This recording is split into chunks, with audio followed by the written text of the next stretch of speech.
छात्राओं, आज हम काव्य दीपिका की चतुर्थ शिखा के अंतर्गत अंक लक्षण और नाटकीय पूर्व कृत्य इसका अध्ययन करेंगे। अंक लक्षणम आह मतलब अंक का लक्षण इस प्रकार से बताया गया है।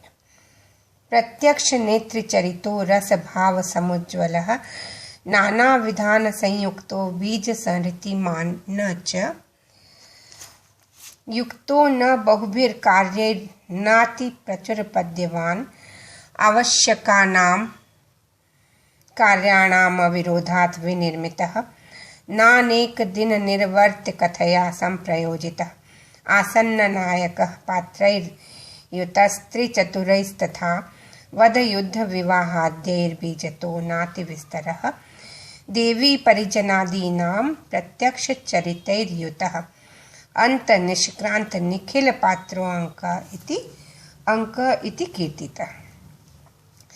तो यहाँ पर छात्राओं अंक का लक्षण बताया गया है और उसमें क्या बताया गया है कि प्रत्यक्ष नेत्र चरितो मतलब अंक में क्या क्या होना चाहिए, कैसा होना चाहिए।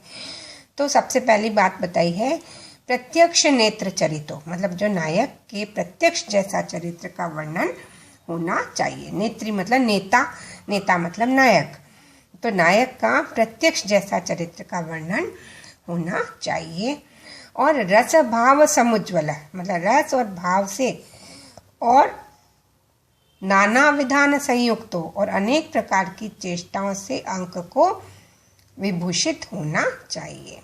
बीज संहृति मान न च मतलब जो प्रधान कारण बीज का अवसान अंक में न हो।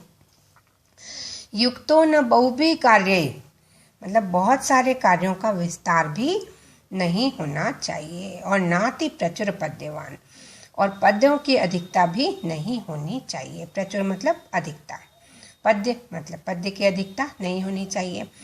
आवश्यकानां कार्याणाम अविरोधात् विनिर्मितः मतलब आवश्यक कार्यों में परस्पर विरोध भी नहीं होना चाहिए। नानेक दिन निर्वर्त्य कथया संप्रयोजित मतलब अंक में जितनी कथा आए वो ऐसी न हो कि उसका अभिनय कई दिनों में किया जा सके। आसन्न नायकः पात्रैर्युतस्त्रिचतुरैस्तथा मतलब 3-4 पात्रों के साथ नायक जो है वो अपने अंक में कार्य करे। वध युद्ध विवाह आदि बीजतो नाति विस्तरः मतलब वध युद्ध और विवाह आद्यैर बीजतो नाति विस्तरः मतलब इनका वर्णन अत्यधिक विस्तृत नहीं होना चाहिए। देवी परिजनादीनां प्रत्यक्ष चरितैर्युतः मतलब देवी परिजन आदि का जो चरित्र है वो स्पष्ट रूप से लिखे जाने चाहिए।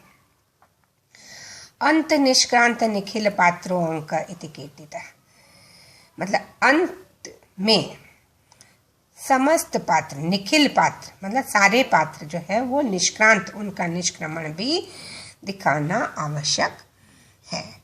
तो छात्राओं इसमें तो हमने क्या पढ़ा कि अंक कैसा होना चाहिए, अंक में क्या क्या चीज़ होनी चाहिए और क्या क्या चीज़ नहीं होनी चाहिए, ये हमने अच्छी तरह से पढ़ ली।